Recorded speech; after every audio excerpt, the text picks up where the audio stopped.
Hello friends, किस तरह से एक नया बेस्ट लैपटॉप जो सिलेक्ट किया जाए, उसमें क्या मिनिमम रिक्वायरमेंट हो, क्या मिनिमम स्पेक्स होने चाहिए। ऐसा नहीं हो जाए कि फ्यूचर में आप कोई एक सॉफ्टवेयर पे काम करने वाले और वो सॉफ्टवेयर नहीं वर्क करे आपके लैपटॉप में, क्योंकि आपका लैपटॉप उसमें बना ही नहीं है उसके लिए। ऐसा नहीं हो, इसलिए जो है वीडियो को स्टार्ट करते हैं।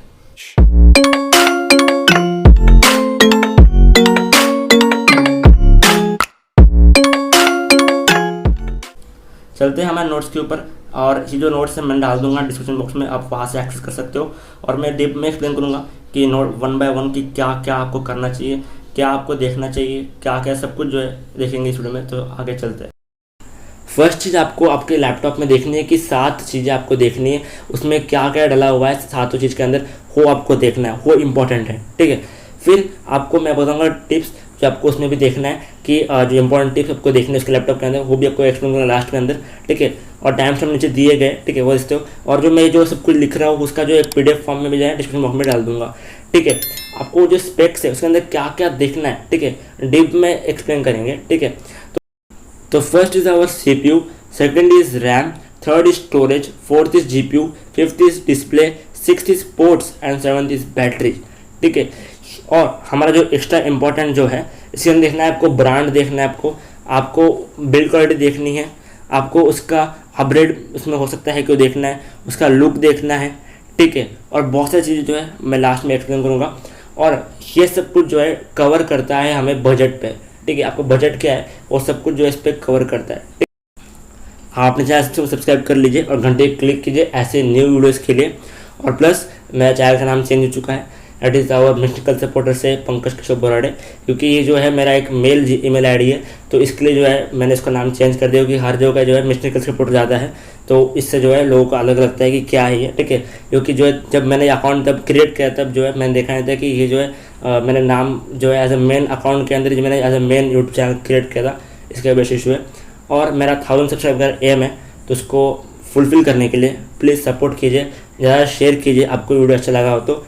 अब हम चलेंगे दैट इज़ आवर CPU के पहले, बट आपको देखना है हर चीज़ को। ठीक है, क्योंकि आपका एक बड़ा इन्वेस्टमेंट हो सकता है ये चीज़, तो आपको सही से देखना है।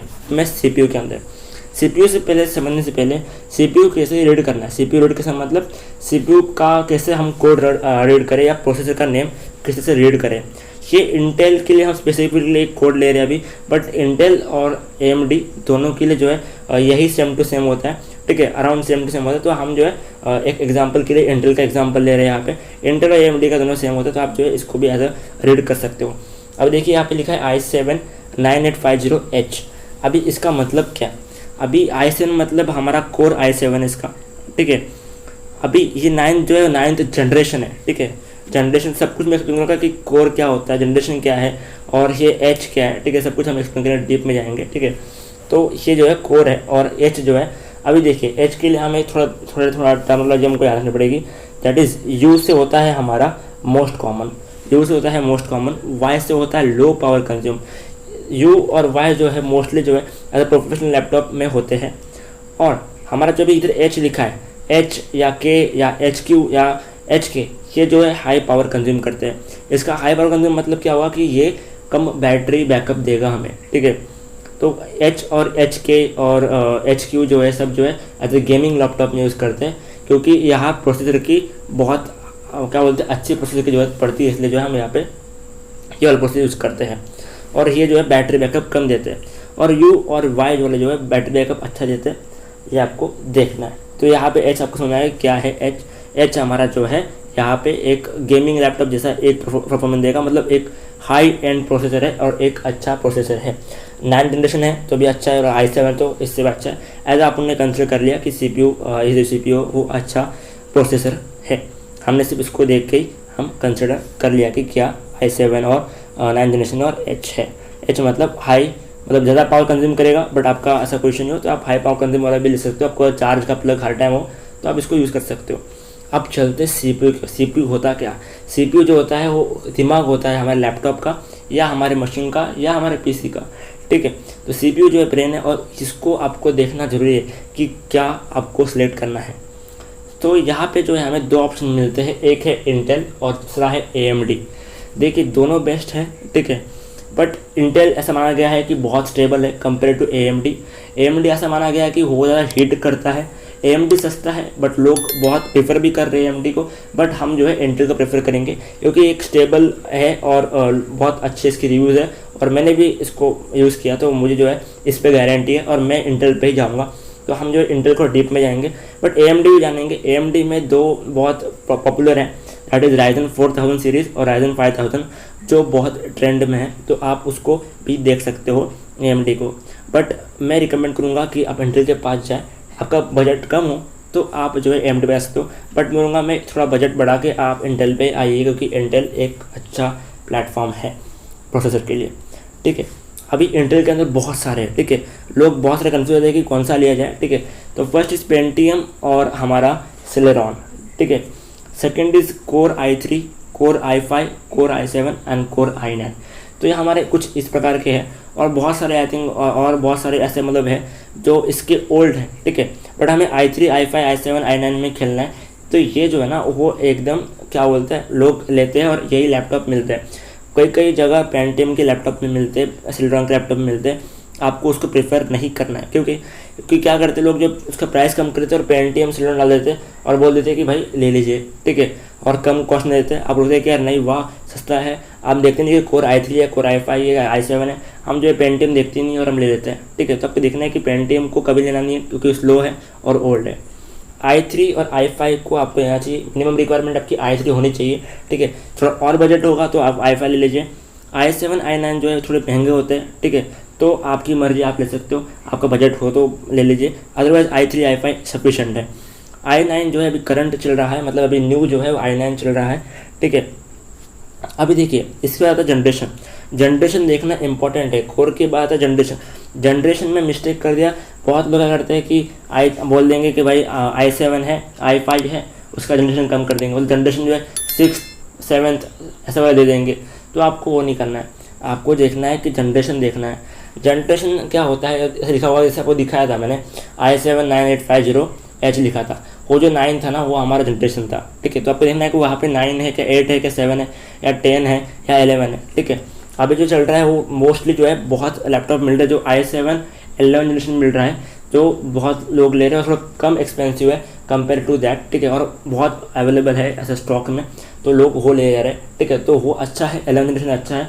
तो आपको i3 में 9th 10th 11 मिलता है, तो आपको लेना है i3 i5 i7 i9 में जो भी है, ठीक है। आपको जो देखना है कि 9th 10th 11 लेना है, 7th और 8th को मना करना है, ठीक है, और आपको 9th 10th 11th ही लेना है, ठीक है। ओल्ड लोगे तो कोई मतलब नहीं है, वो ख़राब है, एकदम कचरा है, कोई मतलब नहीं होगा।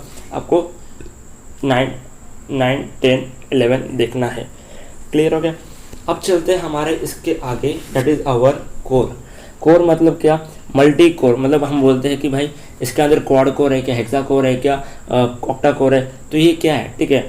अभी समझिए कि प्रोसेसर है, प्रोसेसर के अंदर जो अंदर मतलब इन शॉर्ट बोलते हैं इसमें टुकड़े किए होते हैं, ठीक है, टुकड़े किए होते हैं। जैसे क्वाड के अंदर 4 टुकड़े किए होंगे, हेक्सा का मतलब 6 टुकड़े किए होंगे, क्वाड ऑक्टा कोर मतलब क्या 8 टुकड़े किए होंगे। ऐसे जो टुकड़े अंदर मतलब जितना मतलब टुकड़े या जितना ज़्यादा कोर होगा उतना मल्टीटास्किंग काम ज़्यादा कर पाओगे। और सेकंड थ्रेडिंग देखना है कि थ्रेडिंग उसमें होनी चाहिए, ठीक है, तो और बेस्ट ये दोनों की वजह से जो है हमारा जो मल्टीटास्किंग काम जो है वो अच्छे से होता है। क्लियर हो गया? तो आपको CPU में देखना है कि इंटेल या AMD। मैं इंटेल प्रेफर करूँगा, आपको एक्सप्लेन किया क्यों। फिर आता है कि इंटेल के अंदर बहुत सारे आते हैं, पेंटियम सेलेरॉन या i3 i5 i7 i9, ठीक है। पेंटियम सेलेरॉन को ना कीजिए, कितना भी सस्ता मिले बिल्कुल ना कीजिए। i3 i5 को एज मिनिमम रिक्वायरमेंट लीजिए। उसके अंदर देखना जनरेशन के अंदर 9 10 11 देखना है आपको, वही लेने का है। 8th 7th को नहीं लेना है, वो बहुत ओल्ड है तो नहीं लेने का। 6th भी 5th भी लेना नहीं है, ठीक है। 9 10 11 लेंगे और मल्टी कोर लेंगे और थ्रेडिंग वाला ही लेंगे हम, ठीक है। दूसरा वाला लोगे तो अच्छा नहीं होगा। AMD के अंदर भी सिमिलरली ऐसे होता है, ठीक है। Ryzen 4000 Ryzen 5000 जो है फेमस है और आप उसके ऊपर जा सकते हो। अब चलते हैं रैम के ऊपर। अभी रैम भी बहुत इंपॉर्टेंट चीज़ है, ठीक है। और रैम में हमें जो है 3 मिलते हैं, that is DDR3 RAM, DDR4, DDR5। जब आप रैम देखते हो तो उसमें लिखा होता है DDR3 है, DDR4 है, DDR5 है। DDR5 जो होता है वो बहुत एक्सपेंसिव होता है, तो उसके लिए जो है लोग मोस्टली लोग लेते नहीं है, ठीक है। DDR3 ना ले तो मैं बोलूँगा मिनिमम रिक्वायरमेंट और DDR4 ही ले। DDR3 ट्राई कीजिए कि उसको अवॉइड कीजिए, मिलता है तो कोई इशू नहीं, बट DDR4 का जाएगा। DDR4 जो है न्यू है, तो DDR3 को आप अवॉइड कीजिए, DDR4 को ही चाहिए। ऐसा कोई नहीं है कि DDR3 ख़राब है, बट DDR4 मैं बोलूँगा आपको जाना चाहिए। आपका बहुत क्या बोलते बजट हो, बहुत हाई बजट हो, 1 लाख 2 लाख जितना भी हो, तो आप DDR5 जा सकते हो, अदरवाइज DDR4 इज़ इनफ। फिर आता है 4GB 8GB 16GB 32GB, ये अभी कौन सा है, ठीक है। अभी देखिए 4GB तो बिल्कुल नहीं लेना है, ठीक है, क्योंकि जो सॉफ्टवेयर हम यूज़ करते हैं, ठीक है, जब फ्यूचर में सॉफ्टवेयर यूज़ करते हो उसका मिनिमम रिक्वायरमेंट 8GB होता ही है, ठीक है। 8GB मिनिमम रिक्वायरमेंट हर एक सॉफ्टवेयर, हाई एंड सॉफ्टवेयर का जो है 8GB होता ही है, ठीक है। कोडिंग सिंपल कोडिंग कर रहे हो तो 4GB चल जाएगा, बट हम 4GB नहीं लेंगे, क्या फ्यूचर में आप कुछ ऐसा काम करो जिसके अंदर आपको 8GB की ज़रूरत पड़ेगी। बट 16GB जो है वो भी चलेगा, 16GB भी मतलब अच्छा है, ठीक है। 8GB से आपका थोड़ा बजट ज़्यादा हो तो 16GB ले सकते हो, अदरवाइज 8GB इज़ इनफ, आप वो ले सकते हो। 8GB जो है मिनिमम रखना है, आपका बजट जितना है आप 8GB एज ए थ्रेशोल्ड पकड़ के चलिए। बजट हाई है 16GB को भी ले सकते हैं। इसमें देखना है आपको रैम की अवेलेबिलिटी होनी चाहिए, आप ऐसा नहीं हो कि रैम अपडेट नहीं कर पाओ। रैम अपडेट करने के देखना कि ऐसा लैपटॉप मिले जो रैम अपडेट कर सके उसमें। अब चलते स्टोरेज के ऊपर। स्टोरेज में हमको 3 ऑप्शन मिलते हैं, एक SSD मिलता है, एक HDD मिलता है और एक SSD प्लस HDD मिलता है। अभी तीनों में से कौन सा लिया जाए, ठीक है। देखिए सब प्रेफर करेंगे, सब बोलेंगे कि SSD को लिया जाए HDD से कंपेयर। SSD क्यों लिया जाए, क्योंकि SSD जो है उसके अंदर कोई मैकेनिकल पार्ट नहीं है, वो बहुत स्पीड से बूट करता है और उसकी स्पीड भी बहुत फास्ट है, उसकी लाइफ भी ज़्यादा है कंपेयर टू HDD। तो इसलिए जो SSD को आपको प्रेफर करना चाहिए, ठीक है। समझिए आपको 1 TB का HDD मिल रहा है लैपटॉप के अंदर इनबिल्ट, तो उसको ना कीजिए, उसके बदले आप जो है 512 GB का या 256 GB का SSD लीजिए। आपका बजट कम है तो आपका 256 GB ले लीजिए और उसमें जो है 1 TB का एक्सटर्नल हार्ड ड्राइव डाल दीजिए। समझिए आपका थोड़ा बजट ज़्यादा है, ठीक है, और तो आप जो है 1 TB HDD plus 256 GB SSD ले सकते हो, जो एक अच्छा कॉम्बिनेशन है और एक बेटर बोलूँगा एक परफेक्ट कॉम्बिनेशन है, ठीक है। तो थर्ड ऑप्शन जो हाइब्रिड है वो एकदम बेस्ट ऑप्शन रहेगा, बट आपका बजट बहुत कम है तो आप SSD ले लीजिए साथ में, इसमें जो इनबिल्ट हो 512 की या 256 GB की SSD ले लीजिए और उसमें जो है एक्सटर्नल जो है 1 TB HDD लगा दीजिएगा। लोग क्या करते हैं HDD जो है इनबिल्ट वाले रखते हैं और SSD जो है लगाते हैं, जो एक रॉन्ग है। SSD इनबिल्ट होना चाहिए और HDD जो है हम एक्सटर्नल लगा सकते हैं, जो एक अच्छा ऑप्शन और एक अच्छा रास्ता है। अब चलते GPU के ऊपर। GPU में जो है 2 भाग है, ठीक है, एक होता है इंटीग्रेटेड, एक होता है डेडिकेटेड। मोस्टली जो है हम इंटेल का यूज़ करते हैं, इंटेल की जो है अल्ट्रा ग्राफिक कार्ड ग्राफिक्स ऐसे जो है बहुत सारे जो है ऐसे मतलब हमें जो है मिलते हैं इंटीग्रेटेड ग्राफिक कार्ड, जो बहुत हद तक जो है अच्छे होते हैं। आप एक ठीक ठाक लैपटॉप ले रहे हो, आप एक परफेक्ट CPU वाला लैपटॉप ले रहे हो तो आपको अच्छा ही ग्राफिक कार्ड इंटीग्रेटेड मिलता है, ठीक है। तो उसमें क्या टेंशन लेने की बात नहीं, जिसमें आप जो है स्मॉल वर्क कर सकते हो, छोटा मोटा वर्क कर सकते हो आराम से, जो काफ़ी है, ठीक है, और बजट भी सही होता है इसका। बट आपको थोड़ा मतलब हाई वर्क करना है, आपको हार्ड उस पर यूज़ करना है, आपको हार्ड मतलब बड़े बड़े सॉफ्टवेयर उसका यूज़ करना है जो रेंडरिंग के लिए यूज़ करते हैं बहुत, तो आप जो है डेडिकेटेड ग्राफिक कार्ड पे जा सकते हो। डेडिकेटेड मतलब क्या कि अलग से लगाया गया, ठीक है, 2GB या 4GB का अलग से लगाया गया, ठीक है। मोस्टली जो लोग एनवीडिया का ग्राफिक कार्ड यूज़ करते हैं एज ए डेडिकेटेड, ठीक है, जो मिलता है लैपटॉप में, थोड़ा एक्सपेंसिव पड़ता है। बट जैसे कि बहुत सारे सॉफ्टवेयर जैसे कि लेते हैं, जैसे कि वीडियो एडिटिंग के लिए हमें जो डेडिकेटेड चाहिए, जो आप ज़्यादा एडिटिंग करते हो आपको लेना चाहिए। सिंपल एडिटिंग करते हो तो आपको इंटीग्रेटेड भी चल जाएगा। फिर आता है इसमें डेडिकेटेड कौन सा ले, 2GB ले या 4GB ले। मोस्टली 2GB देते हैं हमें, पर 2GB चल जाएगा और 4GB चल जाएगा, दोनों इक्वल है, ठीक है। सिर्फ बात ये इतनी आती है कि 4GB में जो है आपको ज़्यादा स्पेस मिलती है तो आप अच्छे से जो है काम कर सकते हो। 2GB 4GB आपकी मर्जी, 2GB मिलता है तो भी अच्छी बात है, लो बजट में आपकी मर्जी, 4GB भी एक है, तो आप जो आपको सही लगे वो ले सकते हो। ऐसा कोई नहीं है कि 2GB अच्छा है 4GB अच्छा है, 4GB 2GB दोनों इक्वलेंट ही कहेंगे हम, ठीक है। एज हम एक कॉलेज स्टूडेंट है तो हम जो इसके हिसाब से तो वही सही रहेगा, ठीक है। अभी एनवीडिया का जो है GeForce GTX 1650 जो है एज ए कॉमन होता है, तो वो जो graphic card as a use करते हैं, ठीक है, तो ये कॉमन होता है लैपटॉप्स के अंदर। अब डिस्प्ले बहुत इंपॉर्टेंट रोल प्ले करता है आपके लैपटॉप के अंदर, ठीक है। फर्स्ट आता है साइज़ कौन सा लिया जाए। तो लोग बहुत सारे कन्फ्यूज होते हैं कि कौन सा साइज़ लिया जाए, ठीक है। तो फर्स्ट चीज़ कि आपको देखना है कि आपके अंदर जो है लैपटॉप के अंदर बिल्डिंग कैमरा होना चाहिए, क्योंकि अभी जो है जूम का चल रहा है, मतलब ऑनलाइन क्लास चल रही है, ऑनलाइन मीटिंग चल रही है, तो बिल्डिंग कैमरा तो चाहिए चाहिए। ठीक है, बहुत सारे लैपटॉप जैसे कि एम आई के लैपटॉप जो है इसके अंदर बिल्डिंग कैमरा नहीं, अलग से जो है USB लगा के हमको लगाना पड़ता है, जिसकी वजह से एक पोर्ट भी जो है USB का वेस्ट हो जाता है। तो आप बिल्डिंग कैमरा ही देखिए जिसमें बिल्डिंग कैमरा हो और अच्छा वाला माइक्रोफोन भी हो। ठीक है, अब चलते हैं साइज़ के ऊपर। हमें 13.5, 15.6 ऐसे बहुत सारे इंचेस मिलते हैं। तो 13, 14, 15, 16, 17 जो है अपने राउंड ऑफ कर दिया है इंचेस के अंदर। तो अभी देखिए 13 और 14 जो है small size laptop, small size screen है। ओके, और इजी टू यूज़ है और इजी टू हैंडल है और इजीली हम यहाँ से वहाँ कर सकते हैं, मतलब यहाँ से वहाँ यूज़ कर सकते हैं और बैग में इजीली आ जाता है। ठीक है, और ये बेस्ट रहेगा और ये कम एक्सपेंसिव होता है कंपेयर टू 15, 16, 17। 15, 16, 17 जो होता है थोड़ा एक्सपेंसिव होता है। ये किन लोगों के लिए होता है जिनको बड़ी स्क्रीन चाहिए, जिनको छोटी स्क्रीन में मज़ा नहीं आती, जिनको सोचता है कि भाई आइकन छोटे दिख रहे हैं, ऐसा दिख रहा है, वैसे दिख रहा है, तो उनके लिए 15, 16, 17 रहेगा। बट 17 बहुत बड़ा लैपटॉप हो जाएगा, तो 15, 16 में ही सही रहेगा। ठीक है, तो 13, 14 भी सही है as a college student, as a simple work के लिए भी, एज अ कोडिंग के लिए भी 13, 14 एकदम बेस्ट ऑप्शन रहेगा। बट आपको बड़ी स्क्रीन चाहिए तो 15, 16 थोड़ा एक्सपेंसिव पड़ेगा, बट बड़ी स्क्रीन मिल सकती है आपको, तो 13, 14 पे ही हम जाएंगे। ठीक है,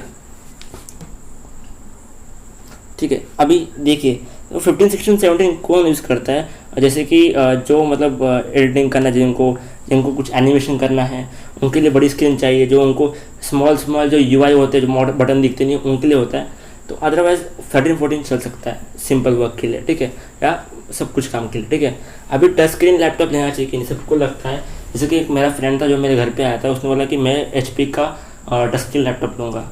तो बोला कि तेरी मर्जी लेना ले ले, बोला नहीं मुझे टच स्क्रीन अच्छा लगता है। पर टच स्क्रीन की कोई ज़रूरत नहीं है, वो एज अ BCom कर रहा है और BCom में टच स्क्रीन की ज़रूरत नहीं है, क्योंकि कोई मतलब नहीं उसका ऐसा यूज़ करने का। ठीक है, और कोई लोग यूज़ भी नहीं करते टच स्क्रीन का। तो टच स्क्रीन लैपटॉप को आप ऐसे भी वो बहुत महंगा पड़ता है, थोड़ा कॉस्टली पड़ता है compare to non touch screen वाला। तो टच स्क्रीन का मतलब नहीं है, तो आप उसको अवॉइड कर सकते हैं। आपको चाहिए तो ले सकते हैं, अदरवाइज अवॉइड कर सकते हैं। जिनको थोड़ा ड्राइंग करना है, आर्टिस्ट करना है, तो आर्टिस्ट जिनको बनना है, तो आप जो है एज अ टच स्क्रीन ले सकते हो। बट एज यूजुअली सिंपल लोग जो कोडिंग कर रहे हैं, कोई भी काम कर रहे हैं, उनके लिए टच स्क्रीन का लैपटॉप की ज़रूरत नहीं है। अभी ट्राई कीजिए कि 360 डिग्री 180 डिग्री वाला जो होता है, जो पूरा घूम जाता है लैपटॉप, उनका जो डिस्प्ले पूरा घूम जाता है या 180 घूमता है, वैसा वाला लैपटॉप लीजिए, क्योंकि वो बेस्ट रहेगा। नहीं मिलता तो कोई इशू नहीं है। ठीक है, मैं क्यों बोल रहा हूँ, क्योंकि क्या होता है कि बहुत बार जो है लोग जो है ऐसे मतलब थोड़ा सा हाथ लगा देते हैं, मतलब उसके बाद जो है मतलब हिंजेस टूट जाते हैं। मतलब समझो कि 130 डिग्री का एंगल होता है, थोड़ा अपन उसको उसके आगे कर दिया, थोड़ा हिंजेस टूट सकते हैं। ठीक है, और लोग बहुत सारे मस्ती भी करते हैं जो उसको थोड़ा और पीछे खींच, जैसे कि जो फ्रेंड्स होते हैं, फ्रेंड जो उसको थोड़ा और पीछे खींच करके जो है तोड़ देते हैं लैपटॉप को। तो ऐसा नहीं हो, इसलिए 180 या 60 जो है बेस्ट रहेगा, और वो टैबलेट जैसे भी यूज़ कर सकते हैं उसको, तो एक बेस्ट ऑप्शन रहेगा और ये अच्छा रहेगा। ठीक है, फिर आता है हमारा बट थोड़ा एक्सपेंसिव रहेगा। ऐसा कोई ये नहीं कंपलसरी का 360 या 180 ले, आपकी मर्जी, जो आपको लगे, ऐसा कुछ नहीं है। बट 130 जो सिंपल आता है वो भी चल सकता है, और फुल HD को प्रीफर करना है आपको। ठीक है, अभी रिफ्रेश रेट की बात है, जो है रिफ्रेश रेट आता है हमारे में, उसमें लिखा था 60 hertz, 120 hertz, 144 hertz. As a minimum 60 hertz चल जाएगा। ठीक है, 120, 144 उनके लिए जो एज ए गेमिंग करते हैं, जिनको हर एक बारीक देखने का है तो 60 हर्ट्ज इज़ परफेक्ट। 120, 144 जो गेमर से उनके लिए होता है। ठीक है, तो 60 हर्ट्ज को आप प्रीफर कीजिए minimum requirement. Full HD requirement होनी चाहिए, मिनिमम रिक्वायरमेंट फुल HD तो होनी ही चाहिए। ठीक है, अब चलते पोर्ट्स के ऊपर। First is headphone jack is compulsory. ठीक है, हेडफोन जैक ले ही लीजिए। Second is SD card slot, होगा तो अच्छी बात है, नहीं होगा चल जाएगा। अदरवाइज जो है USB से SD कार्ड स्लॉट भी लगाता है, तो ऐसा कोई ज़रूरी नहीं है। ठीक है, बट मैंने मेंशन कर दिया है यहाँ पे। ठीक है, तो ऐसा कोई कंपलसरी नहीं है। और 3 मतलब जो है 3 से ज़्यादा USB पोर्ट होने चाहिए। उसमें से एक जो है USB 3.0 होना चाहिए, क्योंकि USB 3.0 जो है थोड़ा फास्ट है कंपेयर टू USB 2.0, तो 3 से ज़्यादा हो तो बेहतर होगा। ठीक है, उससे कम हो तो आपको उसको ना कहना है। ठीक है, उस लैपटॉप को। और इथरनेट पोर्ट भी उसमें होना चाहिए, और Type-C पोर्ट और HDMI पोर्ट भी उसमें होना चाहिए। ठीक है, मैं बोलूँगा 3 से ज़्यादा हो तो एकदम बेस्ट रहेगा। ठीक है, 3 से कम होगा, 2 या ऐसे 1 हो गए, तो वो प्रीफर नहीं होगा। मोस्टली हर लैपटॉप में 3 तो आते ही USB पोर्ट, और आपको देखना है कि उसमें USB 3.0 भी सपोर्ट करता हो। मैंने इसमें जो है वाईफाई ब्लूटूथ मेंशन नहीं किया, क्योंकि जो लैपटॉप है वो प्रेजेंट जो चल रहा है वही पुट करती है, तो उसमें मैंने इसके लिए मेंशन नहीं किया। अब चलते जो टिप्स जो मैंने देखे आपको मैं शेयर करूँगा। First is battery. बैटरी जैसे कि मेरा एक्सपीरियंस कहता है और बहुत लोगों का एक्सपीरियंस भी यही कहता है, जैसे कि मैंने जब ऐसा नाइट्रो फाइल लिया उसमें लिखा था फ्लिपकार्ट के 11 घंटे का बैकअप देता है, बट मुझे ओरिजिनली जो है 3 to 4 आवर्स का बैटरी बैकअप मिला है, जो है 40% ब्राइटनेस के ऊपर। और मैंने उसमें कोई लोड उस पर दिया नहीं था, मतलब कोई हार्ड सॉफ्टवेयर मैंने क्या बोलते हैं हैवी सॉफ्टवेयर मैंने उस पर यूज़ नहीं किया। और प्रोफेशनल लैपटॉप जो U और Y प्रोसेसर के होते हैं उसमें जो है अच्छा बैकअप मिलता है बैटरी का। जो गेमिंग लैपटॉप है उसमें बैकअप बहुत ख़राब मिलता है, और इसमें जो है आफ्टर मतलब 2 या 3 साल बाद जो है उसकी बैटरी बैकअप की लाइफ जो है एकदम ख़राब होती है, जैसे कि 1 घंटा चल जाती है, 1 या 2 घंटे चलती है। और ऐसा भी होता है कभी कभी कि वो चार्जिंग में चलता ही नहीं है लैपटॉप, उसकी बैटरी बैकअप इतनी ख़राब हो जाती है 2 या 3 साल के बाद। ब्रांड आपको देखना है कि जो ब्रांड इंपॉर्टेंट जैसे कि डेल, HP, एसोस, ये जो सब लेनोवो जो है सब अच्छे अच्छे ब्रांड है। और आपको देखना है कि आपके सिटी में या आपके नियर बाय सिटी में जो है इसका सर्विस सेंटर हो। और थर्ड चीज़ कि अपग्रेड का ऑप्शन होना चाहिए आपके लैपटॉप के अंदर, कि आपको जब रैम अपडेट करना कर सकते हो, स्टोरेज जो आपका अपडेट करना तो कर सकते हो, नहीं हो तो कोई इशू नहीं है, ऐसा आपका लो बजट है तो कोई इशू नहीं है। Fourth is our look. आपको प्रोफेशनल लुक चाहिए या आपको गेमिंग लुक चाहिए, वो भी इंपॉर्टेंट है, क्योंकि बहुत लोगों को प्रोफेशनल लुक चाहिए होता है एज ऑफिस में उसको वर्क करने के लिए, तो आप जो प्रोफेशनल लुक पे जा सकते हो। बट गेमिंग में क्या होता है कि वो रफ एंड टफ होता है और अच्छा भी होता है वो। और फिर आता है हमारा दैट इज़ आवर कि आपको सॉफ्टवेयर का रिक्वायरमेंट चेक करना है कि आपके सॉफ्टवेयर को क्या क्या चाहिए, कितना रैम चाहिए, क्या चाहिए, सब कुछ आपको देखना है। और फिर आपको चेक करनी बिल्ड क्वालिटी, क्योंकि बिल्ड क्वालिटी बहुत इंपॉर्टेंट है। ऐसा हो जाता है कि लैपटॉप जो है अराउंड 1 साल बाद या 6 महीने बाद जो उसके हिंजेस जो है ख़राब हो जाते हैं, इसका एक बड़ा इशू आता है। और आपको देखना है, और आपको रिव्यूज़ चेक करने हैं उसके, जो फ्लिपकार्ट जहाँ से ऑर्डर करने वाले हो आपको देखना है कि रिव्यूज़ कैसे है, वो भी आपको इंपॉर्टेंट है। और देखना है, आपको प्रीफर करिए कि मेटेलिक बॉडी लीजिए compare to plastic body, but ऐसा कोई नहीं है, बट प्लास्टिक बॉडी ले सकते हो आपको बजट कम हो तो मेटेलिक बॉडी मैं रिकमेंड करूँगा। मैं लास्ट में यही कहूँगा कि सही से सोच समझ के जो है सही से कंपेयर करके आप एक लैपटॉप लीजिए, ठीक है। पेन पेपर यूज़ कीजिए, सब कुछ कंपेयर कीजिए क्या मिल रहा है इस लैपटॉप के उस लैपटॉप के अंदर, बजट को भी देखिए, सब कुछ देख के आपको लेना है लैपटॉप को। और मैं और एक कहूँगा कि बिग बिलियन डे और जो सेल्स के दिन आते हैं उस समय आप लीजिए, क्योंकि 5000 10,000 का कुछ ऑफ पड़ता है, जिसके अंदर आपका एक नया मोबाइल आ जाएगा, तो बहुत कुछ आ सकता है उसमें उतने मतलब डिस्काउंट के अंदर। तो सेल के लिए वेट कीजिए, बहुत फास्ट हो तो सोच समझ के परफेक्टली नॉलेज लेके आप जो है लैपटॉप लीजिए। तो आपको वीडियो लगा लाइक कीजिए और सब्सक्राइब कीजिए और घंटे क्लिक कीजिए, और ऐसे न्यू वीडियोस आते रहेंगे।